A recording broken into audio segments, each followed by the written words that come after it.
अवधूत चिंतन श्री गुरुदेव दत्त श्री स्वामी समर्थ महाराज की जय। नमस्कार प्रेमळ स्वामी भक्तांनो, दत्तगुरु महाराजांचा असा एक मंत्र आहे ज्याच्या आधाराने मनुष्य आपल्या जीवनात लाखो करोडो रुपयांच्या इच्छा पूर्ण करू शकतो। म्हणूनच भक्तांनो, आजच्या व्हिडिओमध्ये आपण श्री दत्तगुरु महाराजांचा एक चमत्कारिक मंत्र घेऊन आलेलो आहोत। या मंत्रामुळे तुमच्या मनातील इच्छा तुम्ही पूर्ण करू शकता आणि तुम्ही श्रीमंत व्यक्ती होऊ शकता। भक्तांनो, श्री दत्तगुरु महाराजांचा हा मंत्र अत्यंत प्रभावी आणि चमत्कारिक आहे। अनेक भक्तांना या मंत्राचा खूप फायदा झालेला आहे। त्यामुळे भक्तांनो, उशीर करू नका। आम्हाला माहिती आहे की तुम्हाला पैशांची खूप गरज आहे। या मंत्राचा चमत्कार पाहण्यासाठी तुम्हाला हा मंत्र तुमच्या मोबाईलवरती 108 वेळा लावून सोडून द्यायचा आहे। या मंत्राच्या आवाजाने तुमच्या घरात दडलेली संपत्ती प्रकट होईल। तुम्ही अचानक श्रीमंत व्यक्ती व्हाल। भक्तांनो, तुम्ही कष्ट तर भरपूर करता, पण तुमच्या हातामध्ये पैसा टिकत नाही। तिजोरी कायम रिकामी राहते। असे दिसते की तुमच्या हातात पैसा तर येतो, पण तो टिकत नाही। कोणत्या ना कोणत्या कारणाने पैसे खर्च होत राहतात। जर तुम्हालाही अशा समस्यांना तोंड द्यावे लागत असेल तर आत्ता काळजी करू नका। यावरही एक उत्तम उपाय आहे। तो म्हणजे या व्हिडिओमध्ये आम्ही जो चमत्कारिक मंत्र सांगणार आहोत तो तुम्हाला श्रद्धेने आणि मनपूर्वक ऐकायचा आहे। या मंत्रामुळे तुम्ही तुमच्या नशिबाचे कुलूप उघडून खूप सारे पैसे तुमच्याकडे आणू शकता। भक्तांनो, श्री दत्तगुरु महाराज फक्त भक्तीचे आणि शक्तीचे देव नाहीत, तर आपल्या भक्तांना चांगला आशीर्वाद देतात, त्यांना सुखसमृद्धीकडे नेतात। त्यांना प्रसन्न करण्यासाठी तुम्हाला हा मंत्र भक्तीने ऐकावा लागेल। हा मंत्र तुमच्या आयुष्यात सुखसमृद्धी घेऊन येईल, तर तुम्हाला 3 दिवस 108 वेळा संपूर्ण ऐकावा लागेल। तुम्हाला या मंत्रामुळे खूप फायदा होईल। तुम्ही स्वतः आश्चर्य कराल की तुमच्या आयुष्यात सुखाचे समृद्धीचे मार्ग मोकळे होत आहेत। भक्तांनो, जर तुम्हाला तुमचे नशीब कायमचे बदलायचे असेल तर तुम्ही तुमच्या जवळच्या 3 व्यक्तींना हा मंत्र शेअर करू शकता। त्यांनासुद्धा या मंत्राचा लाभ होईल। हा मंत्र तुम्ही तुमच्या आयुष्यातील दरिद्री कायमचे कमी करू शकता। तुम्ही रात्रंदिवस भरपूर कष्ट करता, परंतु तुम्हाला जास्त पैसे मिळत नाहीत। घरातील व्यक्तींच्या गरजा तुमच्या हातून पूर्ण होत नाहीत। जर तुम्हीही अशा समस्यांना सामोरे जात असाल तर तुम्ही आजच हा मंत्र आवर्जून ऐकावा। माझे हे शब्द ऐकल्यानंतर तुम्हाला उत्सुकता वाटत असेल की काय आहे या मंत्रामध्ये, त्यामुळे इतके सर्व काही घडू शकते। जर तुम्हालाही याचा अनुभव घ्यायचा असेल तर तुम्ही आजच आणि आत्ताच हा मंत्र ऐकायला सुरुवात करा।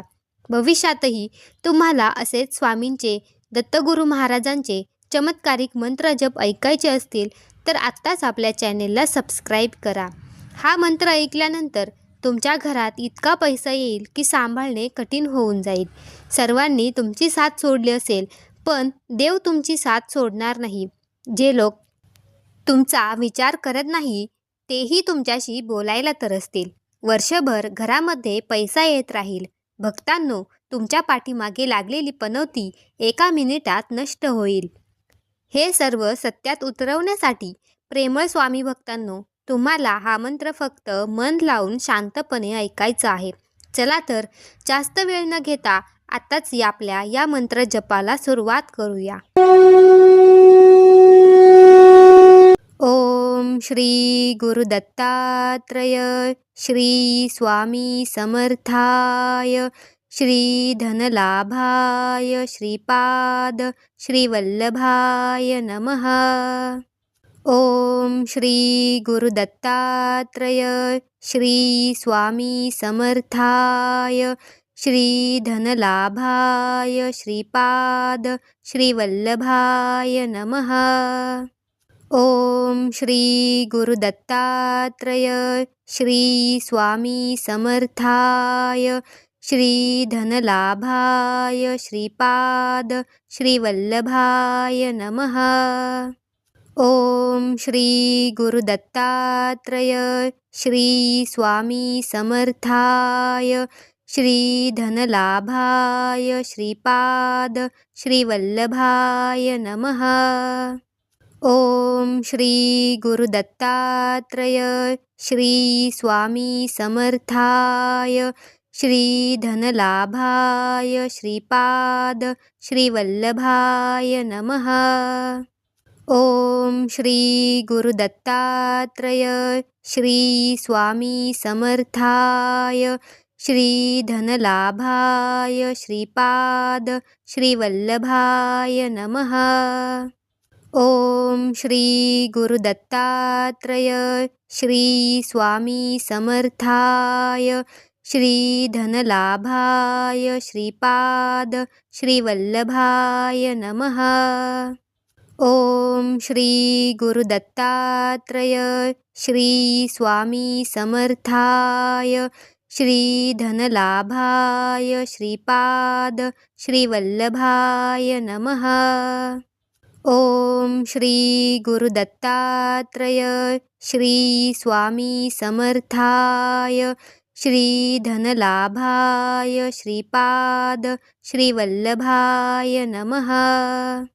ओम श्री गुरुदत्तात्रय श्री स्वामी समर्थाय श्री धनलाभाय श्रीपाद श्रीवल्लभाय नमः।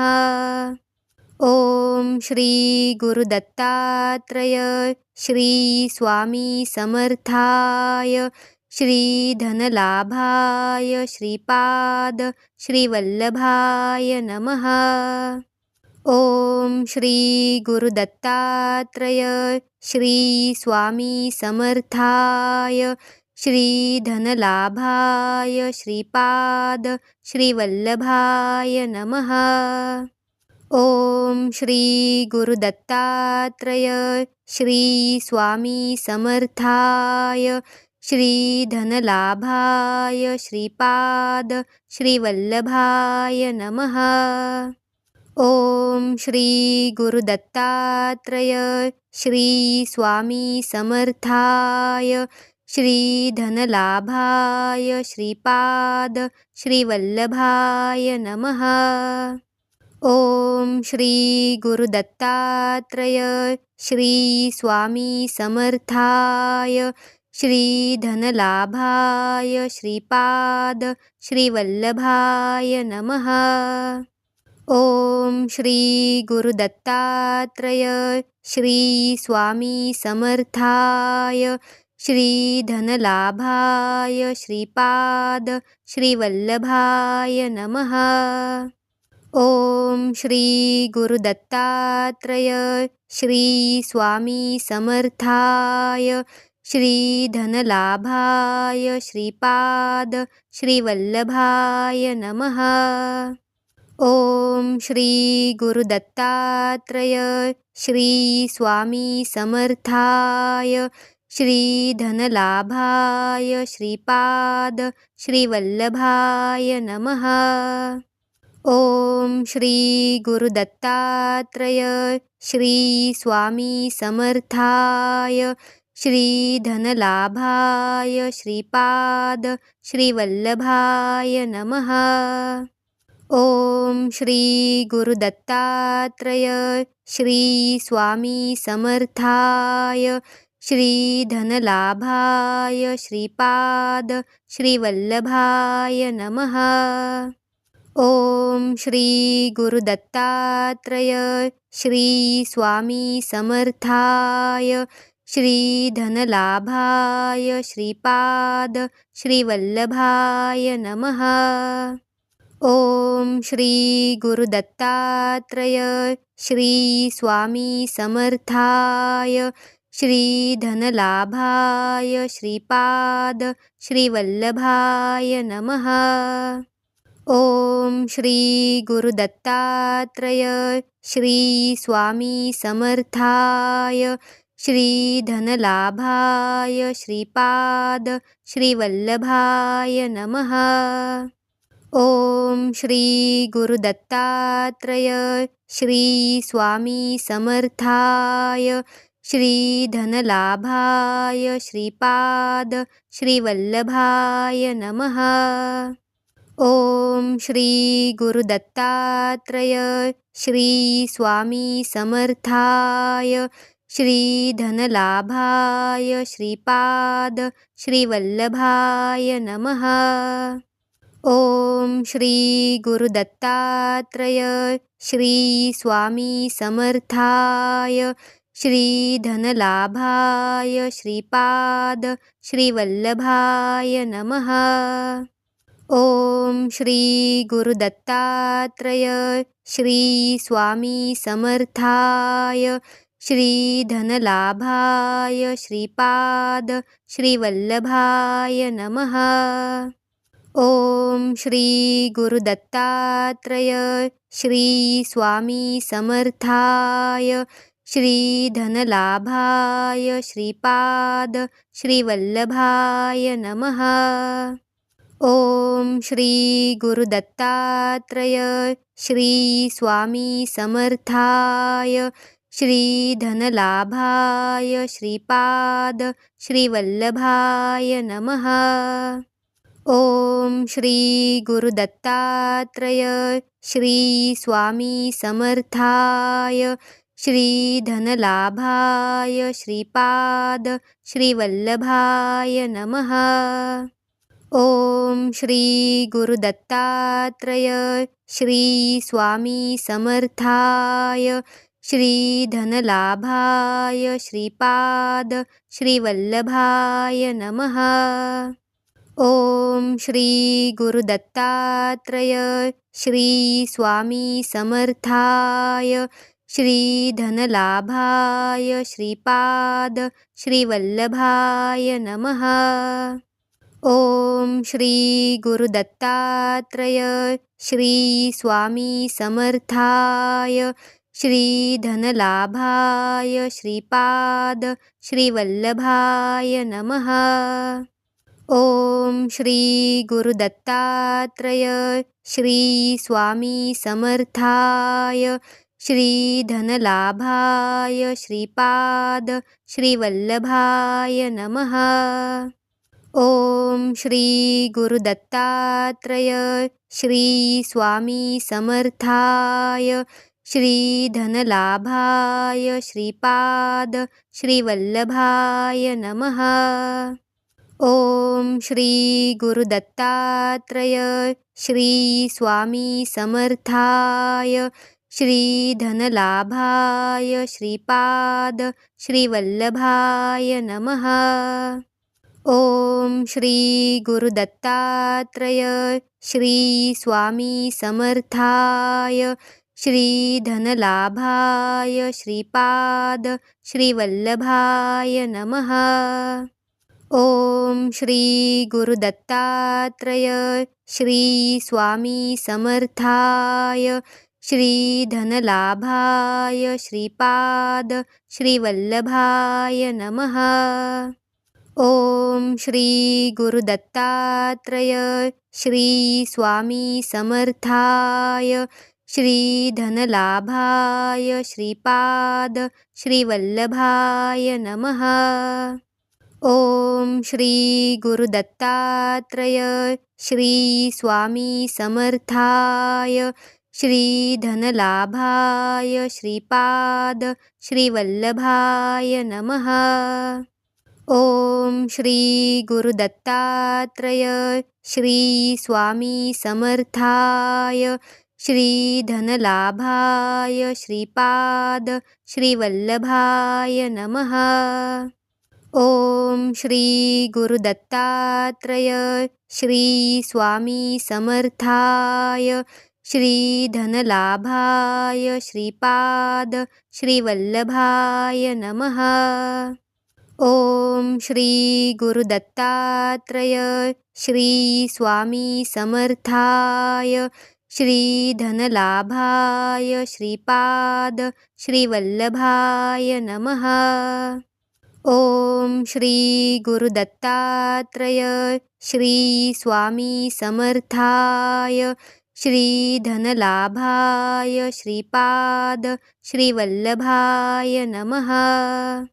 ओम श्री गुरुदत्तात्रय श्री स्वामी समर्थाय श्री धनलाभाय श्रीपाद श्रीवल्लभाय नमः। ओम श्री गुरुदत्तात्रय श्री स्वामी समर्थाय श्री धनलाभाय श्रीपाद श्रीवल्लभाय नमः। ओम श्री गुरुदत्तात्रय श्री स्वामी समर्थाय श्री धनलाभाय श्रीपाद श्रीवल्लभाय नमः। ओम श्री गुरुदत्तात्रय श्री स्वामी समर्थाय श्री धनलाभाय श्रीपाद श्रीवल्लभाय नमः। ओम श्री गुरुदत्तात्रय श्री स्वामी समर्थाय श्री धनलाभाय श्रीपाद श्रीवल्लभाय नमः। ओम श्री गुरुदत्तात्रय श्री स्वामी समर्थाय श्री धनलाभाय श्रीपाद श्रीवल्लभाय नमः। ओम श्री गुरुदत्तात्रय श्री स्वामी समर्थाय श्री धनलाभाय श्रीपाद श्रीवल्लभाय नमः। ओम श्री गुरुदत्तात्रय श्री स्वामी समर्थाय श्री धनलाभाय श्रीपाद श्रीवल्लभाय नमः। ओम श्री गुरुदत्तात्रय श्री स्वामी समर्थाय श्री धनलाभाय श्रीपाद श्रीवल्लभाय नमः। ओम श्री गुरुदत्तात्रय श्री स्वामी समर्थाय श्री धनलाभाय श्रीपाद श्रीवल्लभाय नमः। ओम श्री गुरुदत्तात्रय श्री स्वामी समर्थाय श्री धनलाभाय श्रीपाद श्रीवल्लभाय नमः। ओम श्री गुरुदत्तात्रय श्री स्वामी समर्थाय श्री धनलाभाय श्रीपाद श्रीवल्लभाय नमः। ओम श्री गुरुदत्तात्रय श्री स्वामी समर्थाय श्री धनलाभाय श्रीपाद श्रीवल्लभाय नमः। ओम श्री गुरुदत्तात्रय श्री स्वामी समर्थाय श्री धनलाभाय श्रीपाद श्रीवल्लभाय नमः। ओम श्री गुरुदत्तात्रय श्री स्वामी समर्थाय श्री धनलाभाय श्रीपाद श्रीवल्लभाय नमः।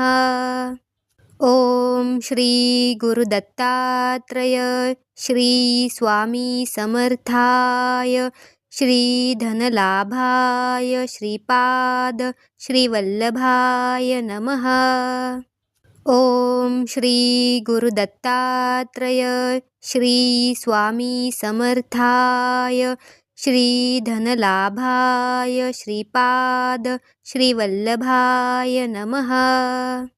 ओम श्री गुरुदत्तात्रय श्री स्वामी समर्थाय श्री धनलाभाय श्रीपाद श्रीवल्लभाय नमः। ओम श्री गुरुदत्तात्रय श्री स्वामी समर्थाय श्री धनलाभाय श्रीपाद श्रीवल्लभाय नमः।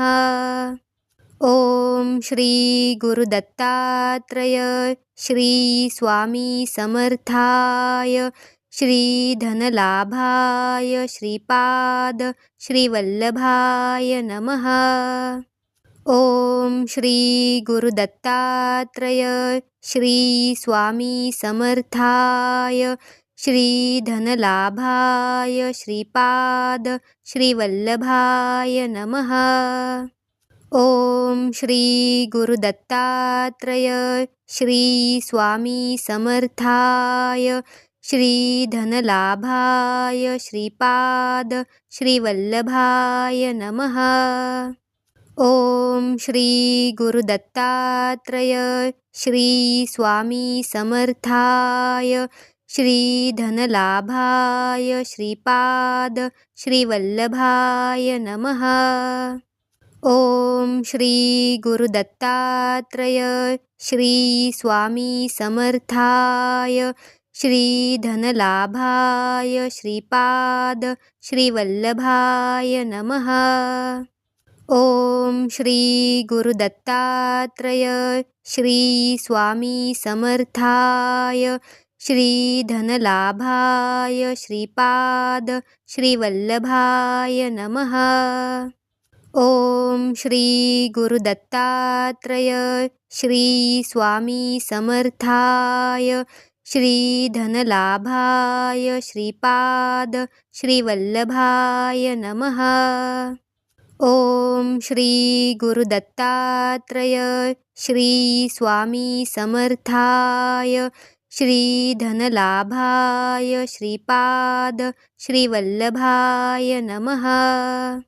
ओम श्री गुरुदत्तात्रय श्री स्वामी समर्थाय श्री धनलाभाय श्रीपाद श्रीवल्लभाय नमः। ओम श्री गुरुदत्तात्रय श्री स्वामी समर्थाय श्री धनलाभाय श्रीपाद श्रीवल्लभाय नमः। ओम श्री गुरुदत्तात्रय श्री स्वामी समर्थाय श्री धनलाभाय श्रीपाद श्रीवल्लभाय नमः। ओम श्री गुरुदत्तात्रय श्री स्वामी समर्थाय श्री धनलाभाय श्रीपाद श्रीवल्लभाय नमः। ओम श्री गुरुदत्तात्रय श्री स्वामी समर्थाय श्री धनलाभाय श्रीपाद श्रीवल्लभाय नमः। ओम श्री गुरुदत्तात्रय श्री स्वामी समर्थाय श्री धनलाभाय श्रीपाद श्रीवल्लभाय नमः। ओम श्री गुरुदत्तात्रय श्री स्वामी समर्थाय श्री धनलाभाय श्रीपाद श्रीवल्लभाय नमः। ओम श्री गुरुदत्तात्रय श्री स्वामी समर्थाय श्री धनलाभाय श्रीपाद श्रीवल्लभाय नमः। ओम श्री गुरुदत्तात्रय श्री स्वामी समर्थाय श्री धनलाभाय श्रीपाद श्रीवल्लभाय नमः। ओम श्री गुरुदत्तात्रय श्री स्वामी समर्थाय श्री धनलाभाय श्रीपाद श्रीवल्लभाय नमः। ओम श्री गुरुदत्तात्रय श्री स्वामी समर्थाय श्री धनलाभाय श्रीपाद श्रीवल्लभाय नमः। ओम श्री गुरुदत्तात्रय श्री स्वामी समर्थाय श्री धनलाभाय श्रीपाद श्रीवल्लभाय नमः। ओम श्री गुरुदत्तात्रय श्री स्वामी समर्थाय श्री धनलाभाय श्रीपाद श्रीवल्लभाय नमः।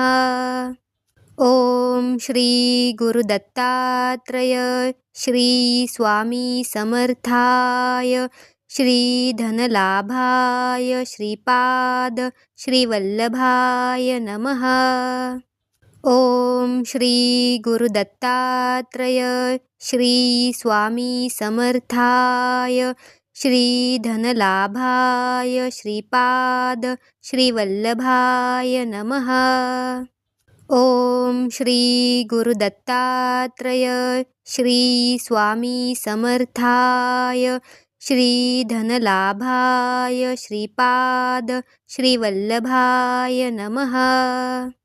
ओम श्री गुरुदत्तात्रय श्री स्वामी समर्थाय श्री धनलाभाय श्रीपाद श्रीवल्लभाय नमः।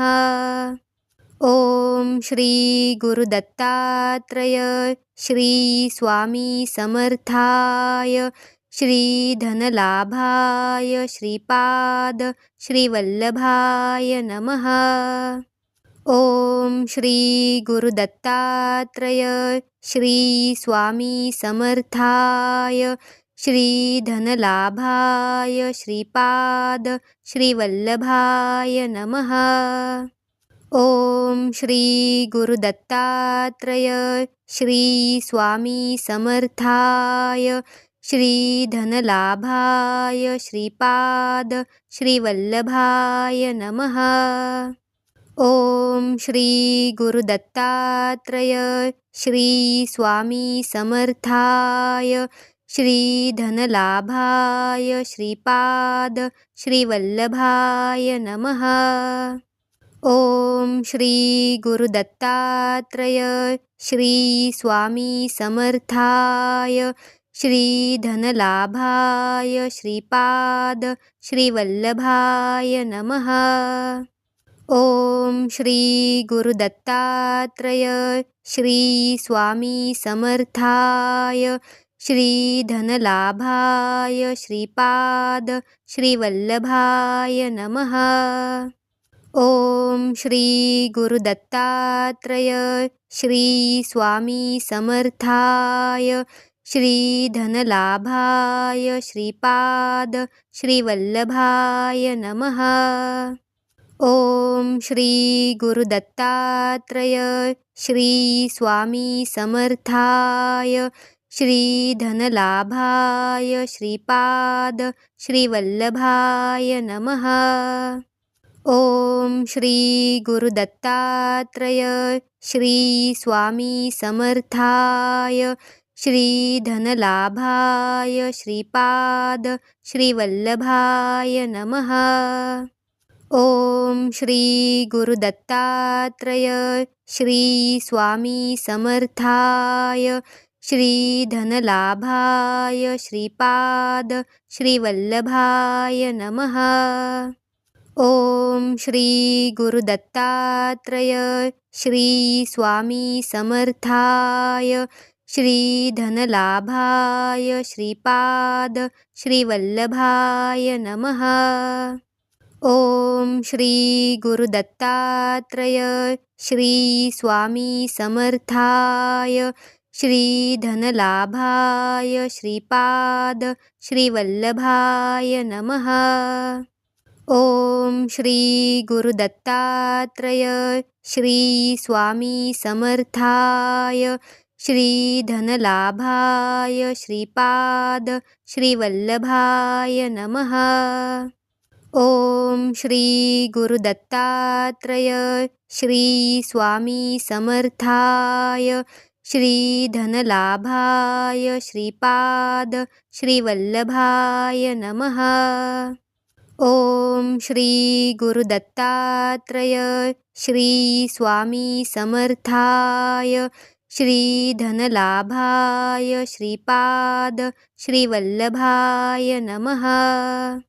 ओम श्री गुरुदत्तात्रय श्री स्वामी समर्थाय श्री धनलाभाय श्रीपाद श्रीवल्लभाय नमः। ओम श्री गुरुदत्तात्रय श्री स्वामी समर्थाय श्री धनलाभाय श्रीपाद श्रीवल्लभाय नमः। ओम श्री गुरुदत्तात्रय श्री स्वामी समर्थाय श्री धनलाभाय श्रीपाद श्रीवल्लभाय नमः। ओम श्री गुरुदत्तात्रय श्री स्वामी समर्थाय श्री धनलाभाय श्रीपाद श्रीवल्लभाय नमः। ओम श्री गुरुदत्तात्रय श्री स्वामी समर्थाय श्री धनलाभाय श्रीपाद श्रीवल्लभाय नमः।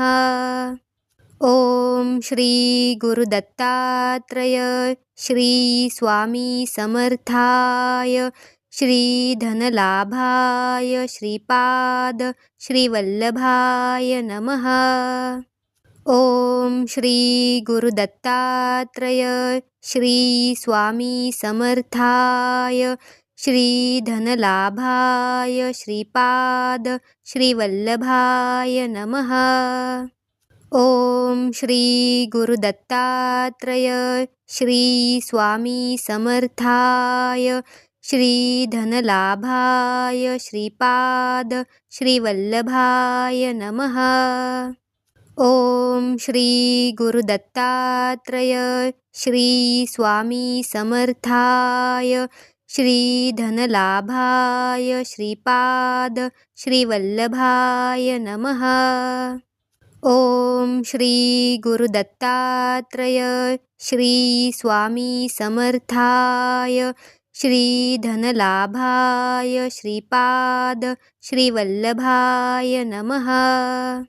ओम श्री गुरुदत्तात्रय श्री स्वामी समर्थाय श्री धनलाभाय श्रीपाद श्रीवल्लभाय नमः। ओम श्री गुरुदत्तात्रय श्री स्वामी समर्थाय श्री धनलाभाय श्रीपाद श्रीवल्लभाय नमः।